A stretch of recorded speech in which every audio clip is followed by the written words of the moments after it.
Awesome. Hello, everybody. How are you doing? Welcome to Finding Brave. And this is the first new episode in a few episodes since we've been running the Editor's Summer Pick series. So I'm so happy you're here. I hope you've been having an amazing summer. And I'm so thrilled to share with you our guest today, Sue Hawks, who we were yakking up a storm right before we pressed record, and we could probably talk for about 5 hours as opposed to 30 minutes. That'll be the challenge, right, Sue? Exactly. And we are talking about all things: how to stop chasing perfection, how to shatter the illusion, how to love ourselves in a very powerful way. And Sue has this wonderful description of when you really hit that, what it feels like and what it looks like. And we're even going to do a little swearing. We're going the expletive route, the explicit route. But before we begin, let me share a little bit about Sue with you. Oh, look, I see your beautiful dog, Sue. What's He's so your cute. dog's name? That's Spanky back there. Spanky. Hi, Spanky. Oh, I love it. All right, everybody. Here is Sue. Sue Hawks helps CEOs and their leadership teams succeed. As a best-selling author, award-winning leader, certified EOS Implementer, and you're going to tell us what that means, certified business coach, WPO Chapter Chair, too bad you're not busy at all, and globally recognized award-winning seminar leader, Sue brings over 30 years of business experience to her clients. A CEO of Yes, YESS exclamation point. Sue has designed and delivered dynamic transformational programs for thousands of people.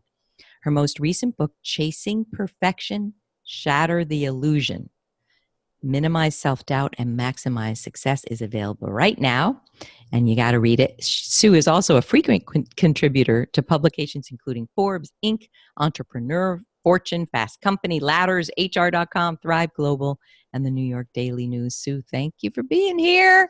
What an illustrious bio. You're so welcome. Now, let's jump right in here. You just wrote a book, right? Shattering the Illusion, Chasing Perfection. Can you, in fact, I think you need to read this statement that you sent me. When you're at the top of your game, and I know we come in, we come out of it. It's a moment. It's not, every minute of every day. But can you tell us what it looks like when you're really there, when you've really hit it? I absolutely will. The way we define it is when you're truly at peace and in touch with yourself, and nothing anyone says or does bothers you, and no negativity or drama can touch you. It means being at the pinnacle of whatever you do, the ultimate leader you can be. This is it. You're at the top of your game, the desired space to be. You're fulfilled and also making a great big dent in this world. You are unfuckwithable. All right. My editor's going to love it. Unfuckwithable. Wow. And, I'm kind of reeling just because in the past, I would say I would say that the moments that I feel this are fewer than the moments that I don't. And I've had some things rock, some personal things where I've had, in fact, I just this minute put up a quote, something like, don't get defensive, get curious. So when something hits you, how about saying, wow, okay, what do I need to learn for my highest good here? But can you tell us, what do you think? And you work with a lot of female leaders as well, Sue, right? I do. Can you tell us, let's do the flip here. What do you think gets in the way of that, of being unfuckwithable?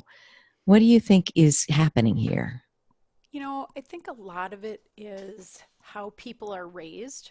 And as much as we'd like to downplay and think we've come a long way in this world, I think there's still some very strong gender stereotypes at play. So I think for women and for leaders, especially CEOs, women who have accomplished a lot, they don't receive well. They don't ask for help. They struggle through things, but they do it in not necessarily only a martyry way, but we aren't very good at surrounding ourselves with people who can compliment us. We have more to prove than that. And I think for most women, we struggle with a paradox of we have to work twice as hard to get half the credit. And I think that's valid. And I think the research proves it. And I think that from a perspective of where we can improve is to take some of the pressure off in all the ways we try and be so exceptional. So, when you talk about chasing the perfection, can you share a little bit about how you mentioned earlier in our private talk there, when we reach a certain level, and we're talking women here, let's just be honest. I know that we can't paint all women with the same brush, nor can we paint all men. There are men who have these experiences and women. But if we're going to generalize a little, and I think both you and I work with enough women that we can do Mm-hmm. this Mm-hmm. because we're informed about what's coming to us. You talked about reaching a point where there's an imposterism feeling. Mm-hmm. Can you talk about that as well? What's going on there? Absolutely. In chapter 1, we talk about imposter syndrome, which is basically, and it's a legit thing that two female psychologists discovered in the 70s. And what they were commissioned to do was say, and email thing, and then 20 years later went back and found out all leaders struggle from this. Interestingly, men had just as much as the women. But basically, it's that as you raise the bar to be successful and you succeed, and then you raise the bar again, there's an equal amount of self-doubt that accompanies that. Mm. And so you raise it and then you go, oh my gosh, what if they find out I'm making this up? I haven't been here before. I haven't done that before. And I said yes because I believe in myself. And yet, what if they find out that's not true? So there's this imposter feeling like you're a fraud. And what the research showed is that 80% of successful people feel like a fraud periodically. 20% do not, and the 20% are the frauds. So Wow. it's a natural, normal thing that we have to get our arms around and recognize happens with success and that it's going to happen. So how do you combat that to not erode your confidence in those critical moments becomes a different quest. Now, in your work with both men and women who are leading companies, do you feel that men experience it as much as the women you're dealing with? I think the ones who will talk about it. Yeah. I think men don't talk about it. And I think in that gender stereotyping, because women tend to be more verbal Right. often, Right. you and I will sit down, Kathy, and I'll go, oh my God, you wouldn't believe what's happening. And I don't think I can do it. And I'm afraid and blah, blah, blah. And you'll bolster me up and wrap your arms around me and be a great comrade because that's who you are. Mm. Thank On you the for that. flip side, I think men go, everything's great. Bottom line looks good. Team is strong. We're going to figure this out. And I think they might go home and perhaps talk to their dearest friends or their significant other, perhaps. But I don't know if they articulate it unless they have, been in peer learning and worked on vulnerability. Because again, societally, we don't have the emotional bandwidth with men often that we do with women, which paints us in this picture of being weaker at times, but also more vulnerable because, again, all the research would tell you female leaders are better leaders because they're more authentic. Wow. I love your language. I couldn't agree more. And we were talking earlier about, and I'm covering this in my book coming out next year, when you live in a patriarchal society, as Terry Real, the wonderful best-selling author and couples therapist, says, patriarchy is the water we swim in and we're the fish. And what that really means is each of us split ourselves in half. There's Mm-hmm. the masculine side, and that means strong and invulnerable and non-emotional and assertive and confident. And then there's the feminine side. And of course, this is the stereotype. This is not Mm-hmm. what we really believe, but we're the empathic, emotional, vulnerable, maybe weak, maybe unreliable. But what happens is I notice that the senior level men that do admit this, there's Mm-hmm. almost a double whammy. They feel it, which makes them hate themselves. And then in admitting it, they feel doubly terrible. Mm-hmm. So what Terry says is patriarchy hurts everyone, that Mm-hmm. patriarchal, and we're seeing that. I mean, when you have this I call it a dirty little secret in the book. When you Mm-hmm. have a dirty little secret that you are too afraid to share, that eats you alive, and it does so Mm-hmm. much damage. So, really, no one's better off from this patriarchal view of things, of these rigid gender stereotypes. Would you agree with that? I would agree. I think that's very powerful. Everything you just said. It makes me ready for your book. Get that thing printed. Thank you, my dear. Thank you. Now, let's talk about I know listeners will say, look, it's well and good to wait for those moments where you're really feeling like, don't mess Mm-hmm. with me, and it's not going to work if you even think to. But there are steps that you talk about how to make sure we're on the path to that. You talk about, for instance, how to create space so that you can create. You offer a number of strategies. Sue, can you teach us some of those? How do we get there where we are feeling really good about who we are and what we offer, and we're not feeling like an imposter, and we're not worried that we're going to be found out? What do we have to do here? Great question. And I'm all about actionable practices, and we touched on a couple of them. One is learning how to ask for help. Yeah, It is perfectly okay. And this sounds very basic, but it's perfectly okay to not be good at everything. right. And I think a lot of us who base our identity and our worth on what we do and what we're capable of. And I was raised by Depression era parents who, both my mom and dad were way ahead of the time as much as they were traditionalists in you can do anything. So I was changing the oil on the car and trimming the hedges at the Wow. house and doing lawn work with my dad, and I was cooking and cleaning and ironing with my mom because they had very stereotypical roles Division of from, labor there. yeah, Yeah. but they both believed that we were equal opportunity participants. So my brothers were in the kitchen and I was in Really? the car. So, that mindset made me who I am. And there's all of the wonderful parts that makes me capable and a problem solver and an of course person. On the other side, it makes me do things that really probably I don't need to. Or as I start to Mm. advance in life, am I the best person to be doing that? So learning to delegate Wow. those things that are not my strength or not my joy changes and impacts how I spend my time and money. And when you're younger, you're voting on I've got time, I don't have money, so go for it. That's great. But if you don't love it, if it doesn't increase the joy in your life, you will make far more money by having someone else do that. Now, creating the space in order to have the space to create. Most leaders, when they don't, when you get too in your business, when you're crusty and crabby, and, I think we all get icky at times where um, you're doing too many things and you're overscheduled and you don't feel like you can breathe. And I don't care who the leader is, you come in and out of that. When you're there, the very best thing you can do, which is counterintuitive, is make space. Mm-hmm. Take space. Mm. And whether it's clearing your head through a journal, I tell people to put it out on paper so they can just kind of mentally throw up, Yeah, and get get it it out. out Get it there. out there. Yeah. Yes. And then you see patterns and you see things, and it doesn't become overwhelming because our brain's job is to thrash on that like a computer. So we'll perseverate on things that we could easily solve if we could just not have all the noise around it. Oh gosh, that's So, true. getting it on paper and being able to journal is one of the things that most people are poor at, but they need to be better.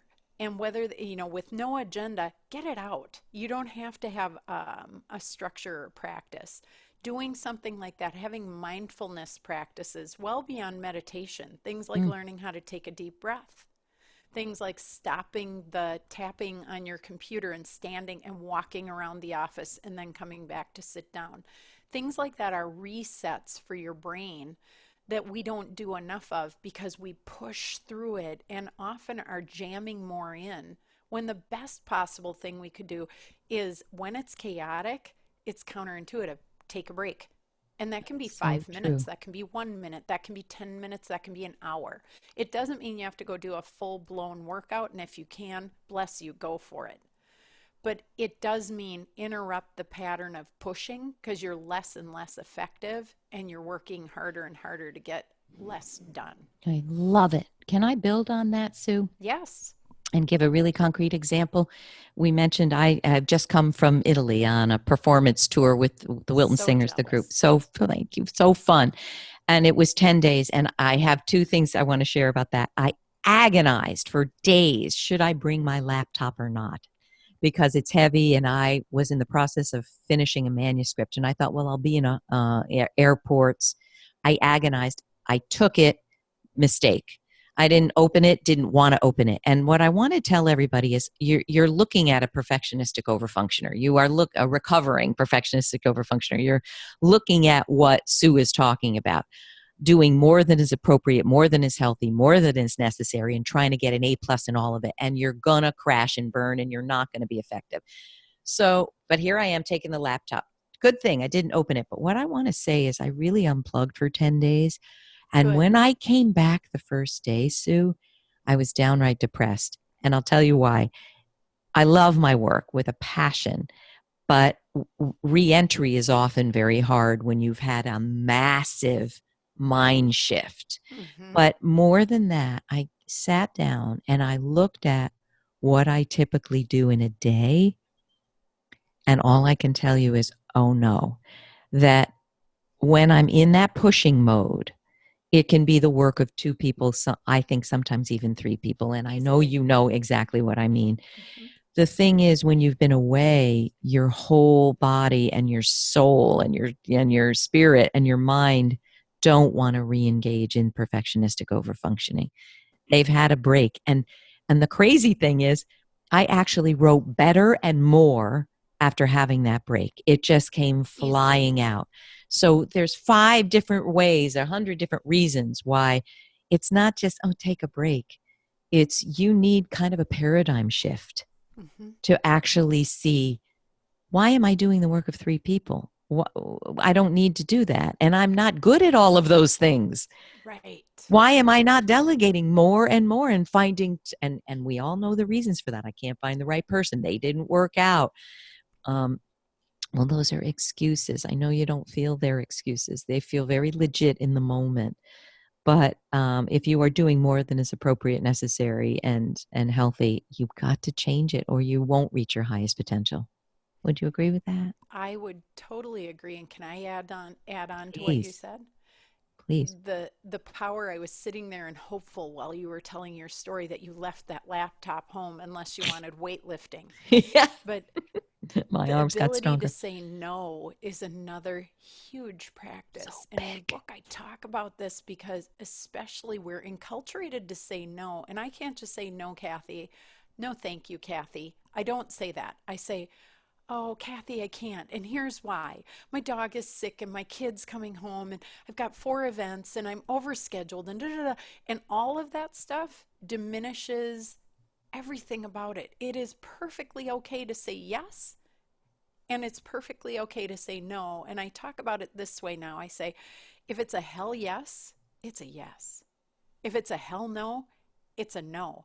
Anything in between is a hell no. Because if it's a maybe, it's just hell.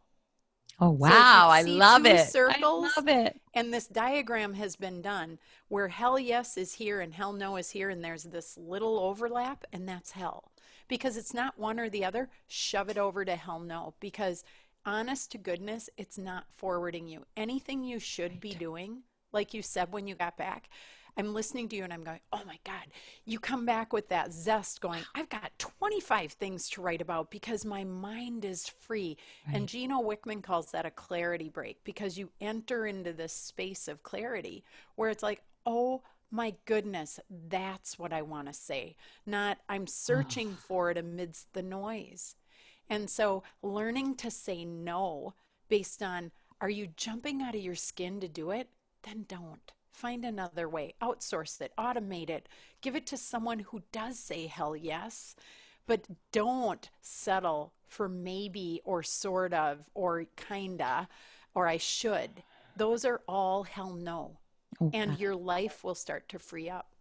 I want to share with you. I don't know, when was it? 3 months, 3 weeks ago, my son said he saw Mark Cuban saying something like, following your passion is the worst, most terrible idea if you want to be successful or want to make money. I forget what it was.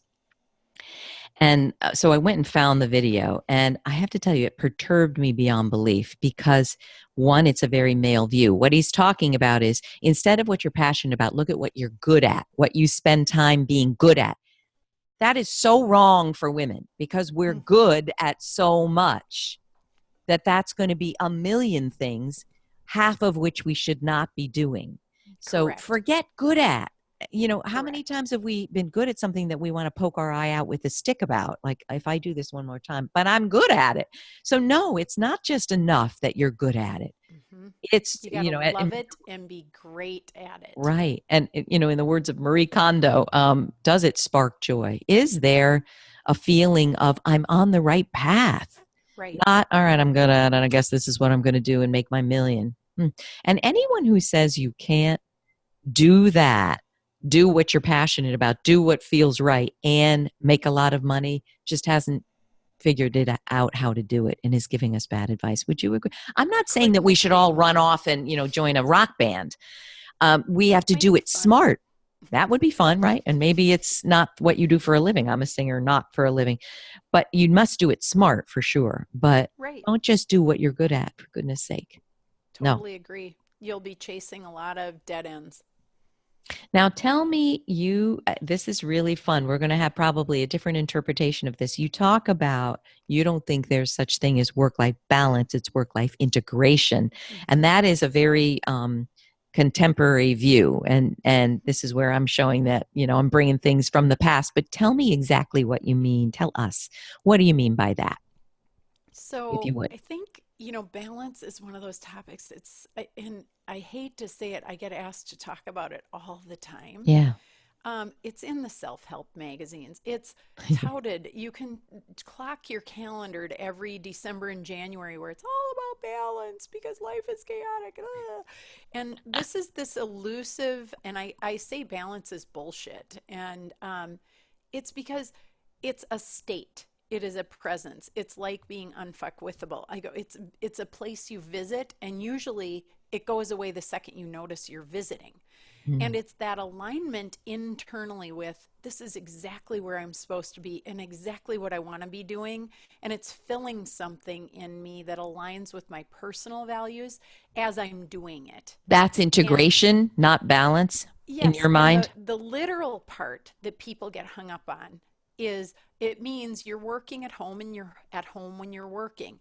And it means we're more fluid. So how it plays itself out to me is the workforce of the future, the millennials, the Gen Zers, they're not going to go to a workplace. Right. The majority of them are going to freelance, or they're going to co-work, or they're going to visit their office and be gone. And they want the experience of that community and working and whatnot, but it's to fund a lifestyle. So the integration part means I'm not going to have these hours that I give you and trade for money. It's I might work at night and I might be at my kids' thing, or I might be on vacation and not work at all. And then I'll work for 3 months on projects and then I'll go on vacation again. And so there's much more fluidity and flexibility that means I can have it all in my own way, just not all at the same time. I see. And I think we have to reject that balance for me looks anything like balance for you, then looks like anything for anyone else in our life. Because an entrepreneur in particular, and I work with a lot of them, and CEOs, most people would say you're imbalanced. And I don't know about that. They would say to you that you're imbalanced? Terribly imbalanced. Because you work more hours than... You're doing too many things. My argument back would be, if I get energy and I love doing it and I'm great at it and it happens to make money, kudos to me. And I tend to think I have a really rich family life and I have a really great relationship with my husband and I have a ton of friends. But I've found ways to weave that in that's non-conventional and doesn't look like on Saturday and Sunday, that's family time. And in the evenings, that's when we get together. It's far more interesting and integrated than that. Love it. Because that's the way life happens. I love it. So I think I couldn't disagree with one iota of that, but language is fun. It's, this word means something to you and it means something to me. Mm-hmm. Can I tell you why I do believe balance still works? Can I share? Sure. So when I think of balance, I think of juggling disparate or different plates that mean something different to you or bring out something different to you. Mm-hmm. So what I think is wrong with the past definition is who are they? People who talk about balance almost make it sound like you can only have balance, as you said, if you're done at 6 p.m. and then you're bathing your kids from 6 to whatever. I'm chucking that all out. What I do find, however, is there are different parts of me that when I am not working are allowed to come out.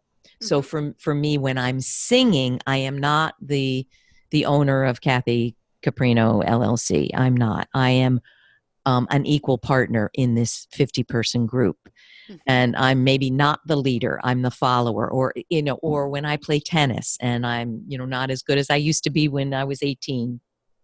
Wow, I'm the learner. I'm the person that's going to watch well, I'm always that anyway. But the point is, these other things that are non-work are essential to my growth as a whole human being. And I want to be balanced. And I don't mean 50-50.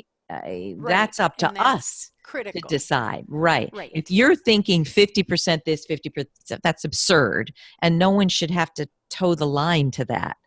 But when I say balance, I mean doing these other things that are non-work allow me to become a whole richer person than if all I did was work. So I think what we're trying to do here is say so much of the same thing. Choose what's right for you. Pursue what gives you a sense of internal balance. Wouldn't we say that? Internal balance. Well, the other part that I add to this is often when you read articles or see shows or hear people talk about balance, they talk about time management. That's really what they're talking about is, you can be having a meaningful conversation with your children while you're driving them to their event. And that's really and I'll be like, that's time management. When I think about integration, it's also that experience that you were just articulating and I was trying to touch at, which is, does this feed me? Does this feed my soul? Because if it gives me just as much back as I put in or more, that's balance. To me, that's the experience people are seeking. It's not, can I multitask one more thing? Because I get in groups with female CEOs in peer learning situations. And they will be sitting there and they'll digress into this, and it's always around self-care. I'm not doing any self-care because that's what women throw out the door. The first thing is it's all about everybody and everything else. And they're going, I'm depleted. There's no time for me, etc. And what does everyone in the room do? Oh, well, you need to cancel this and you need to take that time at lunch. And it's all about time management. And I'm like, that's not what they're saying. Right. They're saying part of me is dying. How do I nurture and fill something like going on the trip you just went on? You're not going to rearrange lunch hours to get that. Right. It's what's aching, what's longing, what are you listening to, and how do you address that? And that's where you've got to slow down, create some space and say, is it a trip to Italy that I really need? Or is it, no, I need to just get a massage in and I'll be great because I'm just a little out of tune. And it's varying degrees of that. But we talk about it like, if I multitask one more thing, or if I can squeeze one more thing in for me, I'll be balanced. And often I go, that's just adding one more thing, which sounds and feels often as stressful as not doing it. Oh, I love it. I couldn't agree more. And I wonder if you see this. I'm sure you do.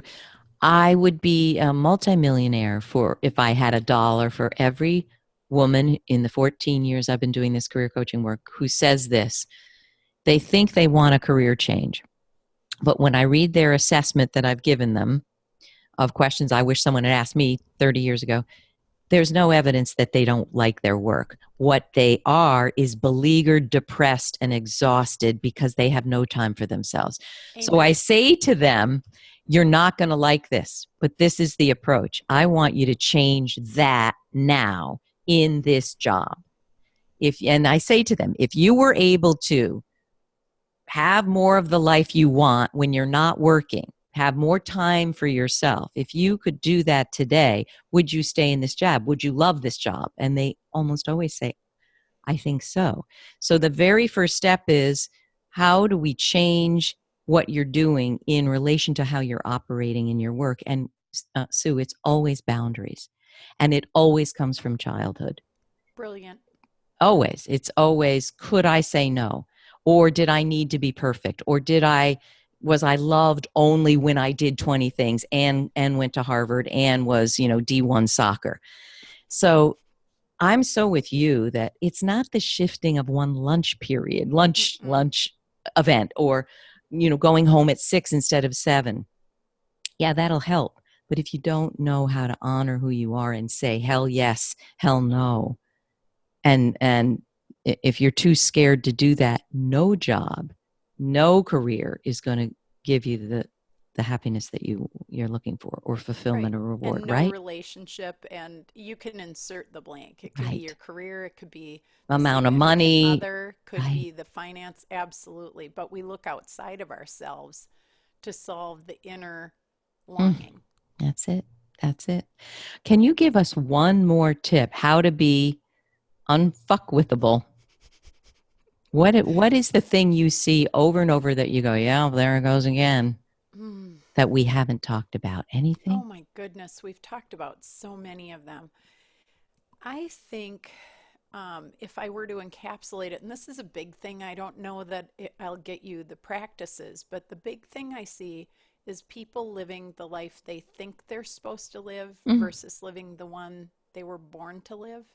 Oh, And I wow. think that's an uncovering that we all long for, and we get trapped by material commitments at some point for many people. So they don't love what they're doing, and they don't necessarily bring the best version of themselves to everything they do. And so, again, a part of them is dying, but it logically makes sense on paper based on the commitments they've made.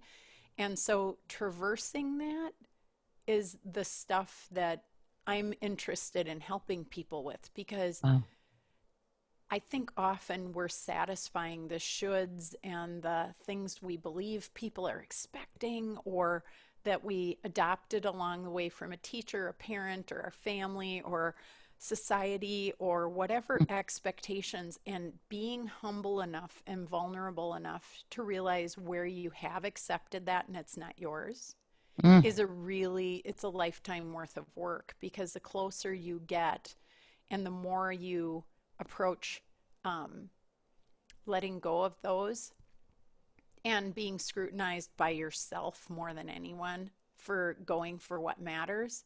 I was just talking to April Seifert, who is brilliant, Mm. and she lost her father at a very young age. Mm. And she had an epiphany moment where she was buried in her graduate school work, and she said, "What would your dad think of how you've wasted this day?"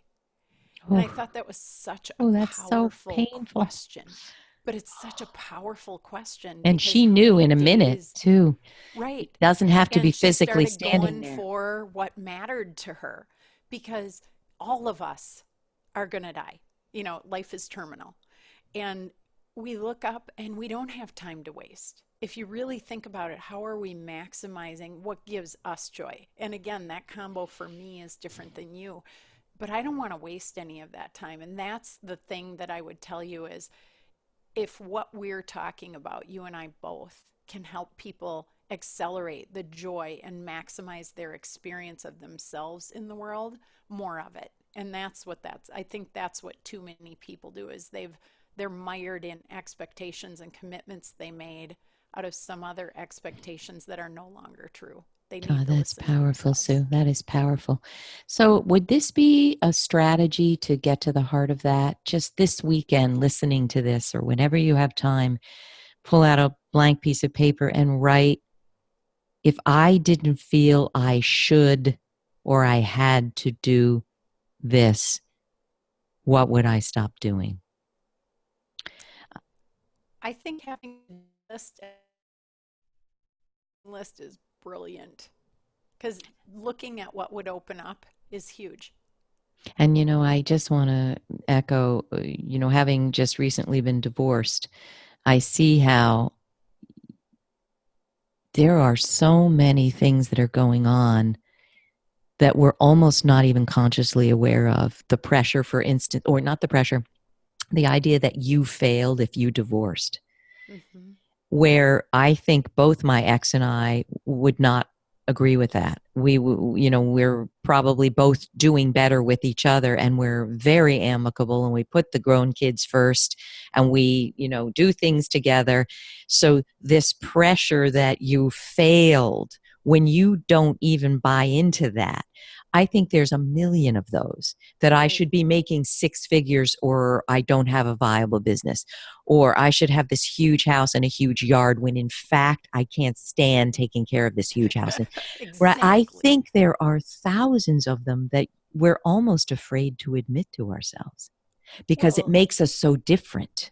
and it might unravel the whole package, We might right? just go, yeah, And just say, no, I want to live in a hermitage and I want that's a the kind small of house, a community tiny I want. house, Right. right?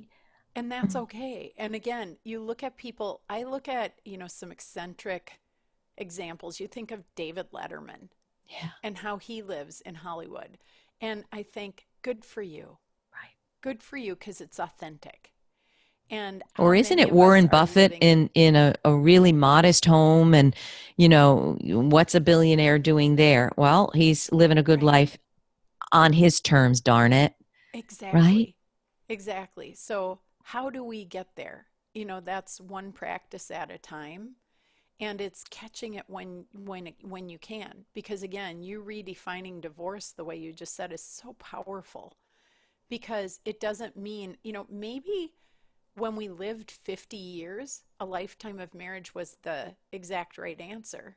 But I had a friend when I got divorced who said to me, it was a good partnership for the period of time that you agreed to it.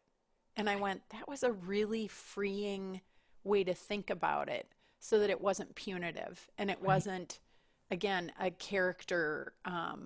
assault of any Right. sort, right? And the failure part comes out of it. And perhaps because we're going to live to be closer to 100 or more, Right. maybe there are people in our lives for chapters, and maybe that serves a purpose. And maybe for some people, that is the exact right answer. And maybe for other people, it's a lifetime. Um, but to judge it instantly takes it away. And that's where, again, if we can do our best work to say, is this getting me closer to what I want to say is a well lived life? Then do it. That's If right. it's moving me away from that or something feels funky, I would tell you it's a hell no. Like, just, it's okay. Let it go. We don't have to fit in that person's mold. Oh, I love it. I just want to end there. Those words are powerful. So I think what we're both, I said I'm going to end, but I can't. I think what we're both saying is be brave enough to make the assessment about what matters to you. And when you're 90 looking back, are you going to have said, yeah, I did it? Or shit, I chunked it. I lived someone else's version. That's what we're saying here. So where can Sue, where thank you. Wow. Where can people learn all about you? Where can they get your book? Tell us what to do. You can get all kinds of free things, the book, the journal. I did a journal for people who don't journal, so it helps you do a question a day. So it'll take 3 minutes if you're not good at it at Love that. chasingperfection.net. Great. Feel free to peruse and share anything you have. And if it's useful, use it. And if you have some suggestions, share them with us because we are Wonderful. building a community. So And please join us. your ideal clients, who should reach out to you if they need help? Or maybe you're just booked and can't do that. Maybe there's a waiting Oh, lady right now. we never say no to clients. To the My hell ideal yes clients, clients. Yeah. yes, hell yes clients are, lady bosses, women, professional women, women executives, anyone with a group like that. If you want to have some great keynotes, workshops, discussions, come my way. I'd love to Wonderful. help. Oh, Sue, thank you so much. I feel calm and balanced and integrated and unfuckable with and all at once. Kathy, thank you so much. It's been a pleasure, and I'm grateful to have been here with you. I'm grateful to know you. Thank you so Get much. that book written. Oh, man. Well, manuscript's done. We'll see what happens. Everybody, we'd love to hear from you. What one thing did you get out of this that shifted a perspective? I know you're hearing from a lot of people, a lot of illustrious thought leaders, but what did you get from this, and what practical steps are you going to take? Please let us know. We'd love to hear from you, and we can't wait to be with you next time. Thanks. Bye-bye. Bye, Sue. Bye-bye.